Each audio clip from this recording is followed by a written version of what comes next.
Drage poslušalke, cenjeni poslušalci, tokrat vas najprej v začetku današnje oddaje pozdravljam Urban in sicer urejam tole oddajo. Tokratna oddaja je bila pogovor med Klaro in patrom Damjanom Rističem. Pogovor, ki je nastal med snemanjem, je bil tako zanimiv, da je trajal skoraj 2 ure, tako da smo se odločili, da ga bomo razdelili v 2 dela in za vas ohranili najbolj zanimive dele celotnega pogovora.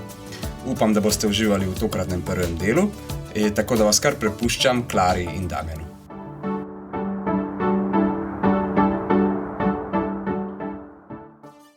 Tle se meni pol postavi vprašanje, torej, kje imajo naša dela mesto, kadar se sprašujemo o zveličanju in o večnem življenju. A si mi lahko s svojimi deli prikupimo ali odkupimo to odrešenje? Ne. Katoliški, krščanski nauk ne. To se pravi, dela so posledica te zaupanja v dobroto Boga in Kristusa. Ne? To je to.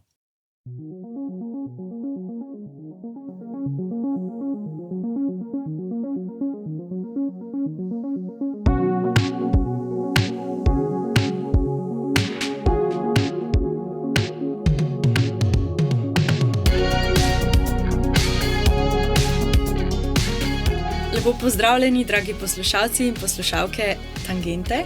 Danes je z nami gost, pater Damjan Ristič, jezuit. In najprej te povabim, da mogoče poveš kakšno besedo tudi o tem, kaj te navdihuje danes, kaj bi danes povedal, zakaj si z nami. Ja, prvič sem zelo vesel, da sem v Tangenti gost. Sem namreč tudi odgovorni urednik Tangente in prvič nastopam v njej, tako da...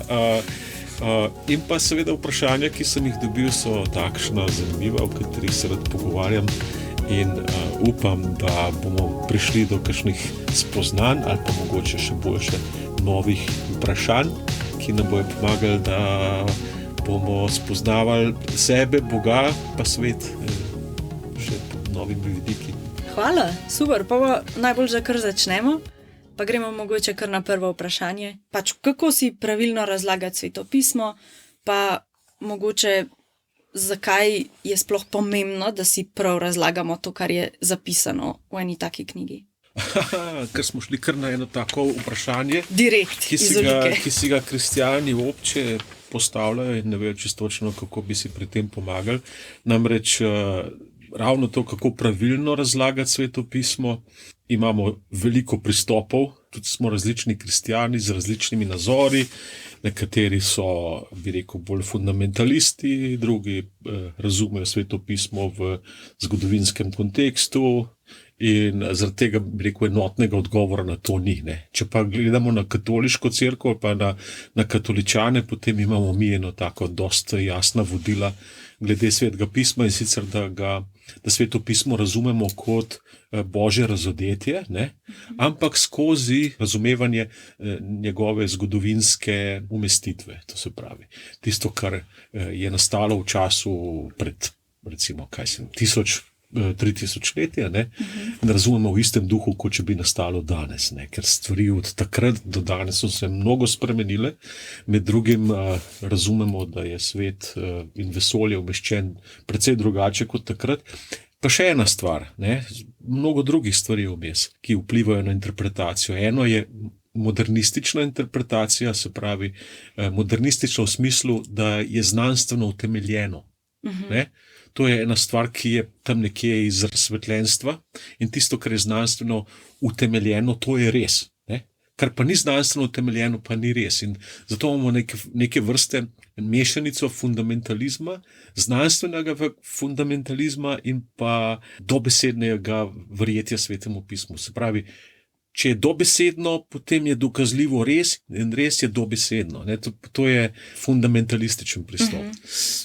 Se pravi, če prav razumem, ta pristop je tak, da ti to, kar piše v Svetem pismu, temu verjameš, da tako je moglo biti. In to ziher mora biti dokazljivo. Tako so tem modernistični. Ja, no, zadnjič sem poslušal, ker veliko ljudi posluša, gleda YouTube in tako naprej, in vse te teme so zelo popularne. In jaz sem zadnjič poslušal nekega fundamentalističnega pastorja, neke mega cerkve, ker te so zelo glasni na teh kanalih in mnogo ljudi to posluša in ne ve čisto točno, kam bi to otaknili, ampak je bil fundamentalist, literalist, kot se tudi reče. Vse dobesedno, kar je tako je, on verjame, ampak je naletel na trd oreh, ker je povabil nekega drugega pastorja, ki pa je rekel, da Sveto pismo uči tale flat earth, to se pravi, zemlja je ploska. In sta imela potem debato in na koncu sta drugega izobčila in tako naprej. Bilo je brutalno. Ampak zdaj moram reči tole, to se pravi, govorimo o to, kar se reče fringe reality, se pravi, to so mejne zadeve, ki so seveda na javnih teh občestvih, ali kako se reče, tem družbenim občilom, pač zelo glasne in popularne. Torej, kar se pa Svetega pisma tiče, slučajno je to moja tema, ki sem jo tudi študiral, tako da je popolnoma normalno in jasno, da jo beremo, da Sveto pismo beremo v kontekstu, v katerem je nastalo. Recimo Sveto pismo, Stara zaveza in tako naprej, pa tudi Nova v nekem smislu, je nastala v kontekstu pogleda na svet Starega Orienta. Danes ta pogled je malo presežen, med drugim. Tako da gledamo na te stvari kritično. Kritično ne mislim v smislu, da kritiziramo to, ampak kritično pomeni, da z nekim zavedanjem, da so stvari izhajajo iz drugega časa. Kaj pa zdaj res in kaj je prav in tako naprej, to je pa druga stvar. To, kar je v Svetem pismu, je odsev, bodimo rajše kot zgodovina, recimo temu, je odsev zgodovine, ki je bila zapisana na določen način, ob določenem času, ki jo beremo danes. So trije načini branja Svetega pisma. Se pravi, to, kar je pred tekstom, to, kar je prej obstajalo, kar je v tekstu in kar mi beremo zdaj. To so nekako te trije vstopi v to, kako beremo svetopisemska besedila. In zaradi tega je to dokaj kompleksen postopek. Zakaj pa je pomembno, da jemljemo to kot oris, zgodovinski oris, ne pa kot zgodovino dobesedno? Zgodovinopis je, že samo zgodovina kot taka, vsaka dobra zgodovinar ne bo trdil, da je to dobesedno to, kar se je zgodilo, ker je to nemogoče. Nemogoče je pač replicirati stvari, ampak vedno je možno samo interpretirati stvari. To, kar se je zgodilo v zgodovini, je interpretacija zgodovine. In do nas pride vedno zgodovina interpretirana, nikoli ne takšna, kot je. Takšna, kot je samo takrat, ko se je zgodila. Zgodovino pišejo, kot rečejo, zmagovalci, berejo jo pa tudi poraženci. In zakaj sploh pišemo zgodovino? Je zato, da bi razumeli, kaj se nam je zgodilo, kaj se nam dogaja in kaj se nam zna zgoditi. To je pa potem ta interpretacijski okvir, skozi katerega beremo tudi Sveto pismo. Zgodovina je, kaj se je zgodilo, zgodovina, in kaj s tem narediti. Ampak pol v bistvu tudi ne moramo zares reči, da ni tako, kot v Svetem pismu piše, da je, ker pač to je vseeno malo drugačna knjiga.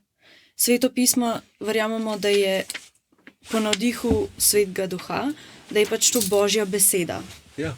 In na tak način je, na drugačen način verjetno nezmotljiva, mogoče tudi na nivoju te zgodovinskega opisa. Ali to ne moramo reči? To z gotovostjo lahko trdimo, da ni res, ker je veliko zgodovinskih, recimo znanstveno-zgodovinskih dokazov, ki se ne ujemajo s tem, kar je v Bibliji opisano kot pač dogodek. Ker ljudje, ki so pisali Sveto pismo, niso bili zgodovinarji.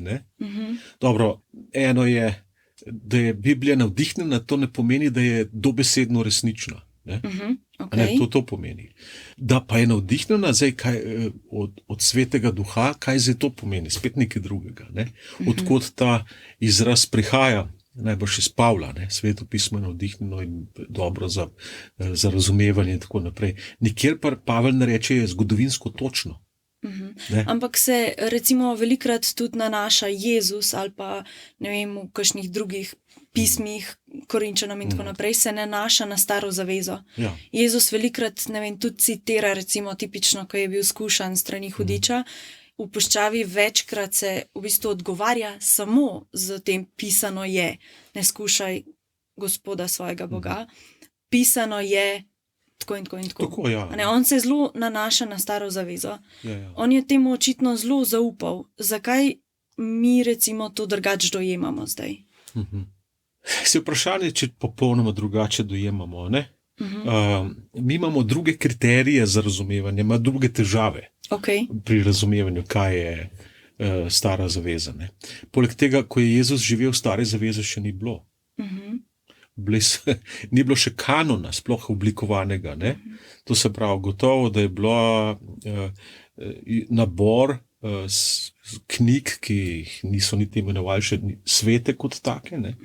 V Septuaginti, se pravi grški prevod, izbor hebrejskih tekstov prevedenih v grščino. Plus dodani še nekatere. Zdaj, koliko je imel Jezus do tega dostop ali ne, nastalo je to v Aleksandriji, ne? Ampak ljudje so imeli gotovo postava, se pravi Mojzesove knjige, dosegljivi so bili verjetno nekateri preroki, mogoče psalmi, ampak mi se ne smemo predstavljati, da je imel Jezus v roki kar Sveto pismo stare zaveze, ker sploh še ni bilo. Ne?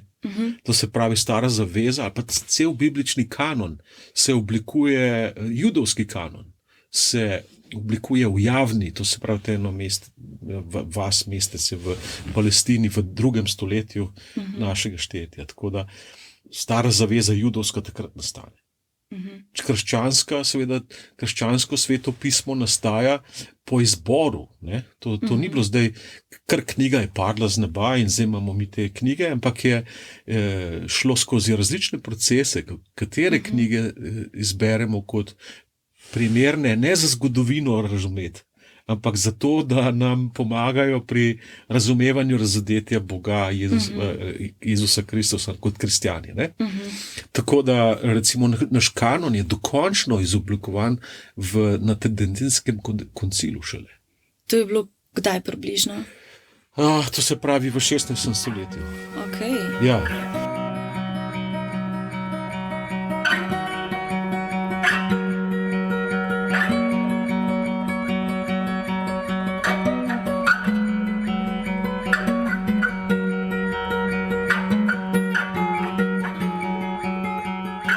Kako so pa zbirali, kaj so bili recimo neki kriteriji, kaj pride v Sveto pismo in kaj ne? Ker tukaj smo si tudi malo različni s protestanti, recimo, tako da neka razhajanja recimo so bila in kaj bi rekel, tako da je neka katoliška perspektiva, zakaj smo neke knjige vključili noter, zakaj ne? Mi smo več ali manj sprejeli Septuaginto kot neko tako normo, nekaj, kar je že obstajalo na nek način, predvsem kar se tiče stare zaveze. Kar se pa nove zaveze tiče, je pa veliko bolj kompleksno, ne? Ker kanoni ni bil samo eden. Lokalne cerkve so imele različne knjige za svete, ki zdaj danes mogoče nekatere niso več, ne? V kanonu, gotovo, da niso več v kanonu našem, se pravi rimsko-katoliškem kanonu, ali oziroma, katoliškem kanonu. Ker rimsko-katoliška je pač ena od cerkva v katoliški cerkvi. V krščanski? Ne, v katoliški. Ja. Okay. A mogoče je tudi to pomembno, da malo razčlenimo. Kristjani smo protestanti, katoličani, kaj vse spada zraven? To se pravi, kristjan je vsak, ki priznava Kristusa za Gospoda in je krščen. To bi lahko rekli najbolj osnovno. Ne? Krščen z vodo, Svetim duhom, na kakšen način krščen? Krščen, to se pravi v imenu Očeta in Sina in Svetega Duha z vodo. Ja? To pomeni, da se lahko zgodi kot otrok. Drugo je pa, lahko je pa nekdo tudi kristjan, ki ni krščen, ampak je kristjan želja, recimo ni bilo nikogar, ki bi ga lahko krstil. Torej, veliko širše moramo na to gledati. Dobro, recimo občestvo krščenih, ne? Čestvo vseh, ki so prejeli ali pa prevzeli nase Kristusovo naravo. Ne? To se pravi, stari človek odmira, ne? Vstaja novi in to je v Kristusu. Ne? To je to, to je že teologija pravzaprav, ki jo večina ljudi pravzaprav niti ne razume, kristjanov, ampak nič drugega. Nekdo, ki se identificira, je krščan in se identificira z Kristusom in seveda do neke mere z neko strukturo. Ne? Ta struktura je pa skupnost oziroma znotraj te skupnosti različne oblike hierarhije. Zgodovinsko gledano, ne, je gotovo najstarejša, ohranjena nekje rimska ali pa bi rekel tudi ortodoksna hierarhija škofov in tako naprej. Ne. Kar pa ni nujno, da je na začetku cerkve vedno in povsod tako bilo. Ne. Imamo že dva modela v Svetem pismu. Eno je starešinski model, drugi pa je episkopalni. Se pravi, v angleški cerkvi, anglikanski cerkvi imamo te dve struji, je episcopalian, se pravi škofijska, in pa presbyterian, se pravi starešinska. Ne? Dobro, to so različne oblike, kako cerkev je, ampak na neki točki je prevladal Rim, predvsem tukaj na zahodu. Medtem ko so bile druge oblike cerkve, morda ena imenovana krivoverska, nestorijanska cerkev, je bila teritorijalno mnogo obširnejša in je segala vse tja do Mongolije in Tibeta in Kitajske in Indonezije. Ne, so šli kristjani, ki so bili recimo za ortodoksne, pravoverne, pač nesprejemljivi. Ampak ta vrsta cerkve je obstajala takrat, ne, po vsem svetu. Kasneje se je pač izgubila. Džingis Kanova, mislim, da mama je bila kristjanka nestorijanske vere.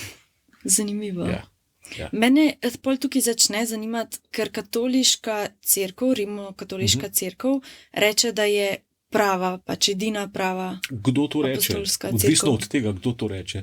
Okay. To so rekli predvsem recimo pred Vatikanskim koncilom. Kasneje so se te zadeve seveda samo Malo ena rahljale. je. Gotovo, da je rimska katoliška nikoli ne sme reči, da je edina prava. Zato, ker je že v sami katoliški cerkvi več drugih cerkva. Tako da bi, če bi rekel, kaj pa grško-katoliška pa ni prava, ali kaj? Ja. Ne? To se pravi, gotovo pa je drugo res. Ne? Katoliška cerkev je lahko samo katoliška.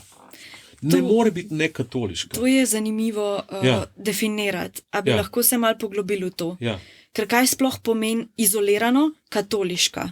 Ja, katoliška pomeni univerzalna, svetovna. Se pravi, vse obsegajoča in zajemajoča. Se pravi, neizključujoča. Ne? Dobro, kasneje recimo potem, ker narava Kristusa je taka. Okay. Kristus ni prišel, da bi nekatere izključil, ne? No, razen seveda tiste, ki nočejo se vključiti. Ne? Tisti v bistvu, ki so se sami izključili, je nekako rekel, Ja, pač ne morem, bi bilo fajn, ampak pač ne. Ja. Mislim, če nočeš, ne. Ampak še zmeri, Kristusova ljubezen je še zmeri katoliška, je univerzalna, tudi do tistih, ki se izključijo. Okay. To se pravi, to je tak pojem, ki je izredno širok. Ne?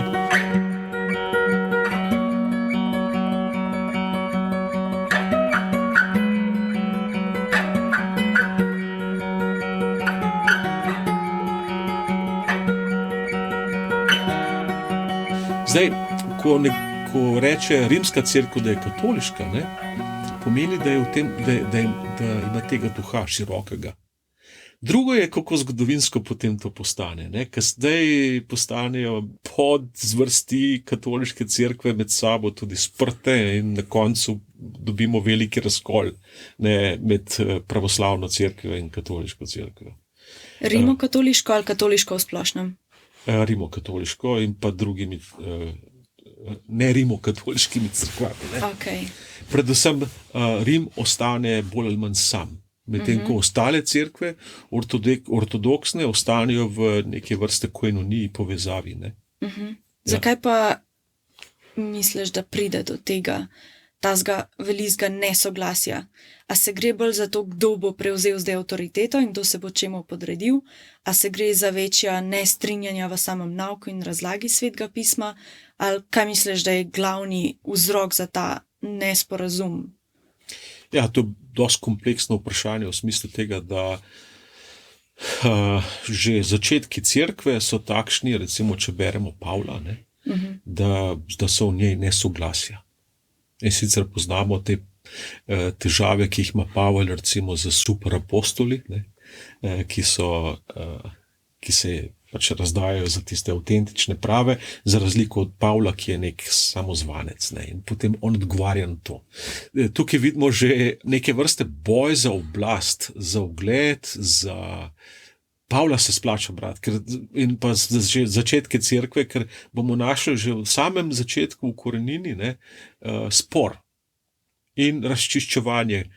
Tako da, nažalost, se tam v Novi zavezi to še ni razčistilo, ampak ta človeška narava gre naprej in se spori vedno odvijajo naprej. Zdaj, to je seveda včasih prav tudi, ne? Ker če ti nekaj trdiš, kar absolutno nima nobene veze z, recimo, izročilom, ne?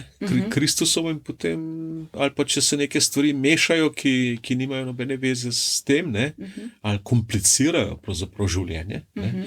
Pavel je predvsem to kritiziral, da komplicirajo življenje ljudem. Ne? Za njega je bilo seveda dosti preprosto, Kristus je vse. Ne?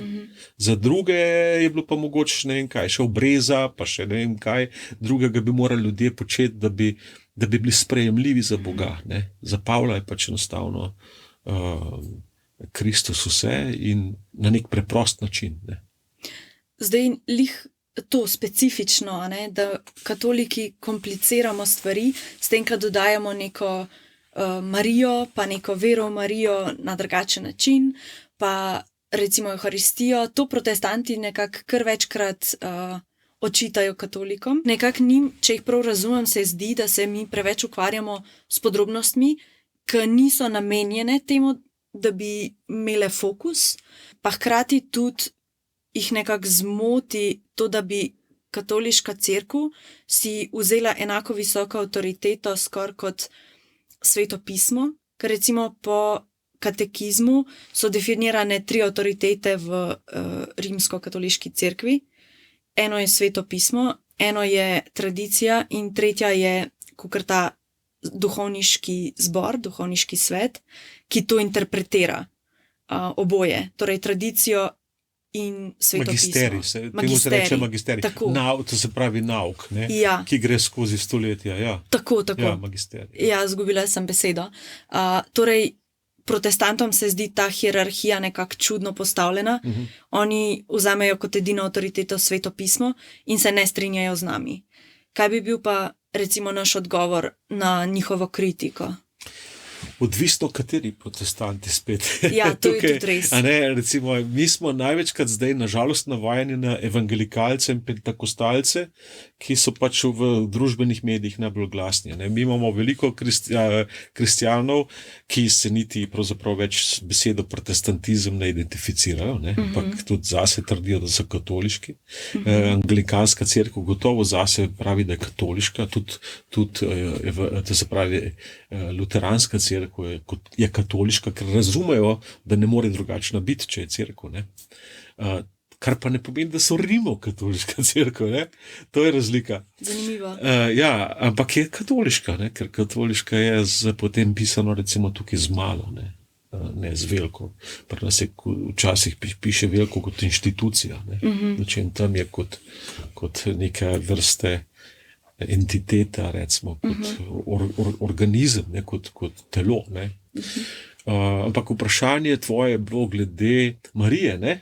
In tega, Marije in Evharistije in recimo avtoritete, ki jo ima. Tukaj je dobro povedati, ne, kateri protestanti nimajo popolnoma nič proti Mariji, ne?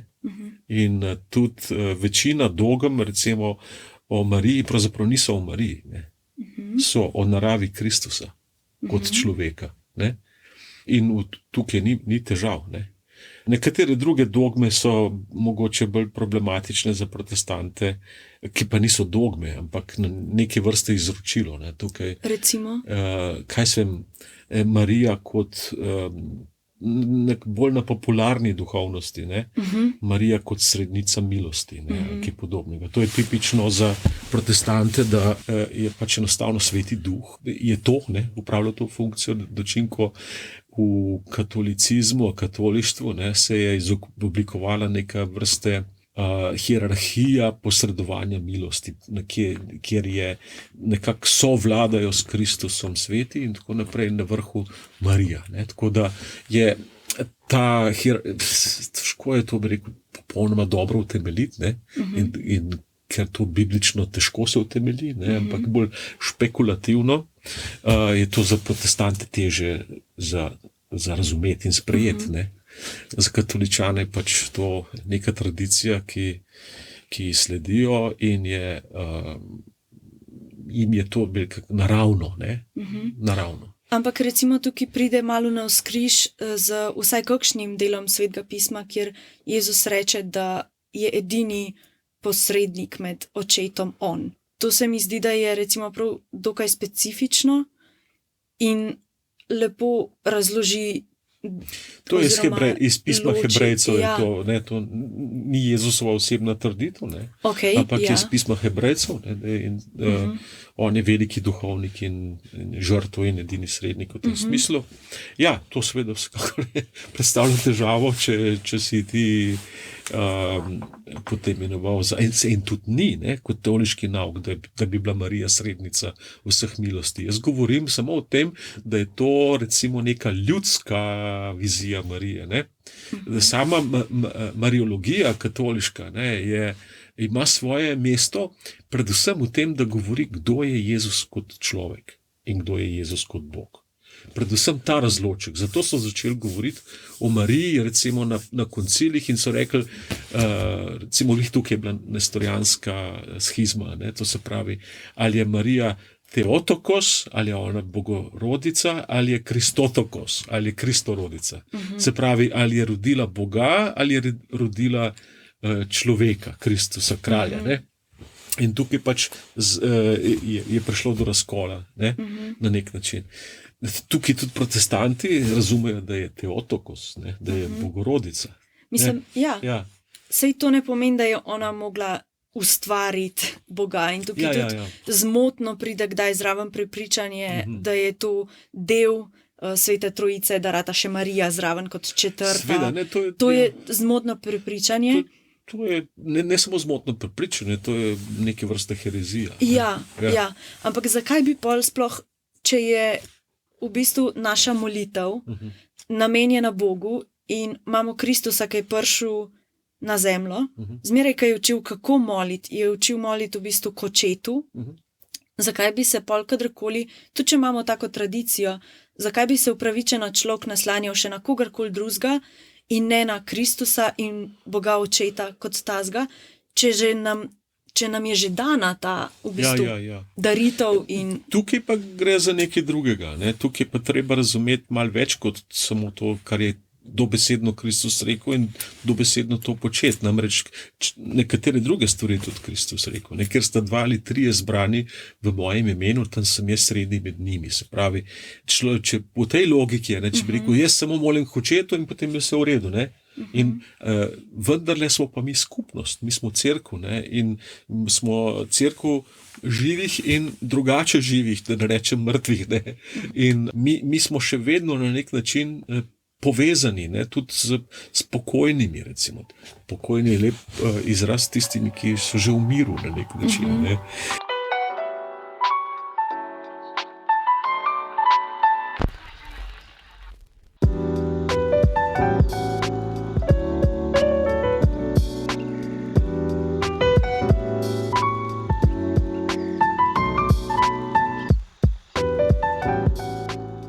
Recimo, jaz osebno se obračam na priprošnjo mojih prijateljev.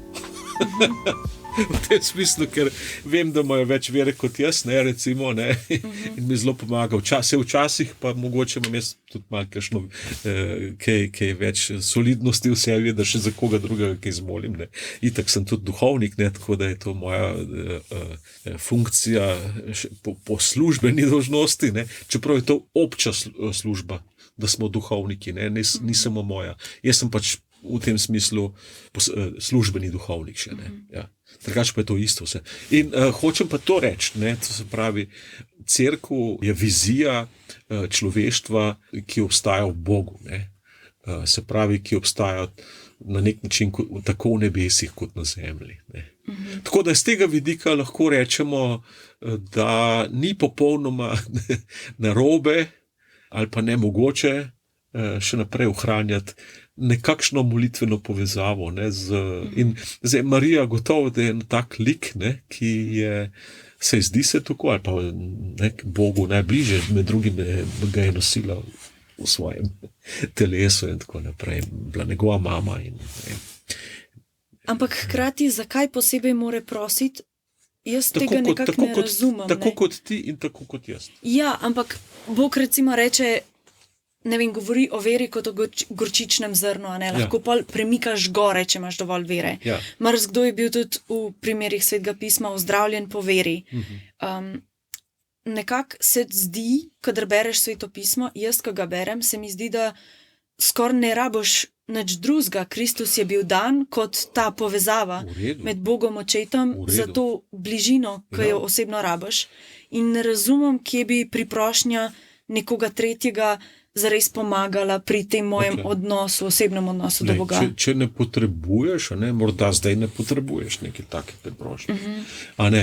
Lahko pa na neki točki si tako bi rekel dol ali pa kaj takega, da potrebuješ še koga. Ne. Ampak to ne pomeni, samo Marija in potem ja. Ne. Ampak gotovo, v tem smislu gre za nekateri ljudje doživljajo, rekel, neko varnost vere ob Mariji, ne.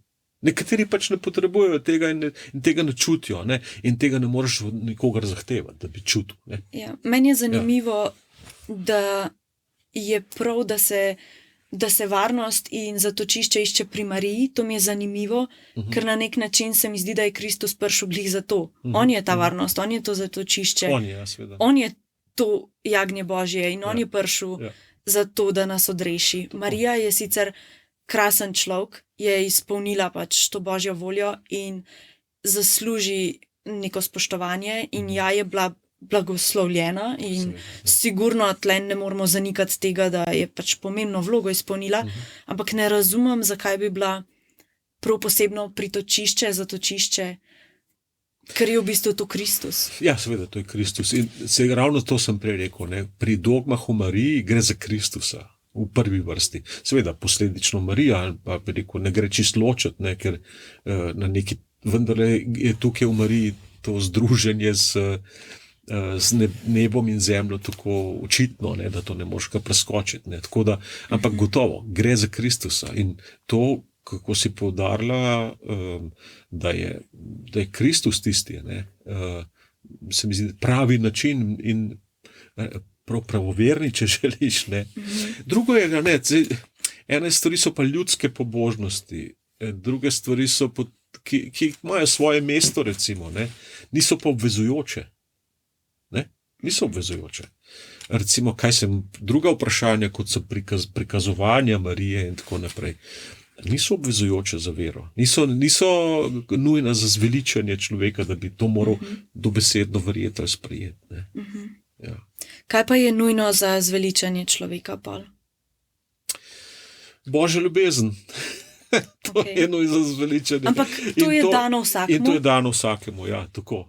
Ampak kaj je Pol, zdaj Bog daje vsakemu možnost. Kaj je Pol treba, da mi res imamo lahko to zagotovilo za večno življenje, zveličanje, da smo z Jezusom v večnosti? Kaj rabimo narediti? Zagotovilo je Božja ljubezen, je Božje usmiljenje zagotovilo, ne to, kar smo mi morali narediti. Čeprav mi delamo dobre stvari iz tega, ker zaupamo Kristusu, da je prav, da delamo dobre stvari. Ne? Velika razlika je, da rečeš, dober sem, ker sem delal, oziroma dobro delam, da bi bil dober, ali dobro delam zato, ker je to prav. To je razlika. Ja. Tukaj je recimo kristjan dela dobro, zato ker je to prav. Ne zato, ker je dober. Ampak seveda je tudi dobro, če dela prav, ne? Seveda je pa dobro. Ne? Zanimivo. Ja. Mi smo pred kratkim imeli eno debato na faksu, kjer je bilo vprašanje na enem seminarju, če bi lahko povzeli, da je stvar religij. Jaz sem predvsem imela to svoj odnos z Bogom v mislih ob tem vprašanju. Torej, če je odnos religij oziroma bistvo, da pač povzamejo neke etične kodekse ali pa neke etične pravila, če bi se temu tako izrazili, ki pač vodijo v to, da si dober človek in zatem v večno življenje, če pač religija to uči. Kaj misliš o tem? A je to bistvo nekih religij ali pa mogoče tudi naše specifično? Jaz mislim, da religija, imamo lahko različne pristope k religiji. Ne? Recimo, en je ta egocentričen. In ta je zelo značilen za današnji čas. To se pravi, kdo sem jaz in kaj imam od religije. Drugo je pa religija, ki je kot recimo pač zelo kompleksna realnost. Zdaj smo šli čisto na drug področje. Ker to ni isto kot vera, ne? To je treba tudi poudariti. Ja. Ampak religija kot taka, bi rekel, vsebuje noter stvari, ki so recimo normativne za to, da bi bilo nekaj dobro. Ne? Zdaj, ti se lahko s tem na neki točki strinjaš, ne? Lahko pa tudi mogoče ne, ampak če vendarle to delaš, si v okviru te religioznosti naredil nekaj prav in dobrega. Ne? Kaj se, če vzamemo kakšen primer, da si naredil nekaj prav, pa je bilo dobro. Da si recimo pomagal nekomu, ki te je prosil za hrano in si mu kupil sendvič. Recimo, ampak meni se tega ni res pravzaprav... Ni mi bilo do tega, da bi to naredil. Ne? Recimo, evo. Zaradi tega nisem dober človek, naredil sem nekaj dobrega, ampak to mi še ne naredi, zdaj, to bom naredil zato, da bom dober. Ne, ampak zato, ker je ta človek lačen, sem to naredil. To je velika razlika. In potem se človek na ta način tudi otrese potrebe potem, da bi bil dober. Okay. Namreč tako navzunaj dober, ali pa da bi v sebi ali pa drugim dajal ta vtis. Klej se meni postavi vprašanje, torej, kje imajo naša dela mesto, kadar se sprašujemo o zveličanju in o večnem življenju. A si mi lahko s svojimi deli prikupimo ali odkupimo to odrešenje? Ne. Katoliški, krščanski nauk ne. To se pravi, dela so posledica te zaupanja v dobroto Boga in Kristusa. To je to. Ne? Zdaj, karkoli drugega bi počel, bi delal nekaj iz svojih motivov. Verjetno.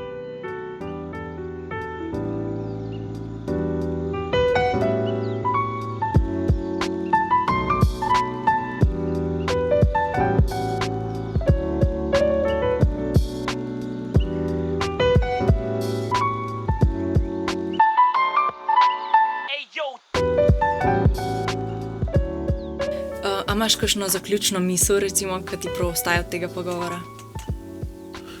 Imam. Jaz mislim, da je zelo pomemben za vsakega, ki razmišlja o Bogu, o teh stvarih, o katerih smo se pogovarjali, da stvari po eni strani vzame z določeno mero lahkotnosti, ker pač smo samo ljudje in do določenih spoznanj pač prihajamo tako v procesu in tako naprej. Po drugi strani pa je dobro se spraševati, študirati, se pogovarjati, neka srednja mera, ki jo je treba najti. To se mi zdi, da iščemo, pomagamo. Se mi zdi, da tukaj v kolegiju je eno tako okolje, ker se zelo trudimo, da so te odprti pogovori, pa hkrati neka preprostost. Se mi zdi, da to lepo ponazarja tako odnos, ki je poudarjen zmeri in stvarnikom in tudi pol v resničnem življenju, tako v kolegiju recimo, ali pa ne vem, med nami ko delamo podcast in tako, da je res nek odnos, neka povezanost, pa neko razumevanje, v tem se pol vsa ta sličnost Boga najbolj razodeva, najbolj praktično. Tako. Okay. Hvala. Hvala za vabilo. Ja, z veseljem. Dobre bomboni so bili. Sej so tvoji. No, hvala za to lepo debato. Še mogoče. Se pravi, ta podcast se ustvarja v okviru jezuitskega kolegija v Ljubljani. Namenjen je temu spodbujanju k razmišljanju o različnih tematikah, predvsem spodbujanju naših poslušalcev k razmišljanju in komentiranju. Vabimo vas, da nas poslušate na YouTube kanalu, pa na raznih podcast platformah, eno od teh Spotify, Google Podcast in podobnih. Najdete pa nas tudi na naših socialnih omrežjih, se pravi na Instagramu, na Facebooku. Hvala, ker ste nas poslušali.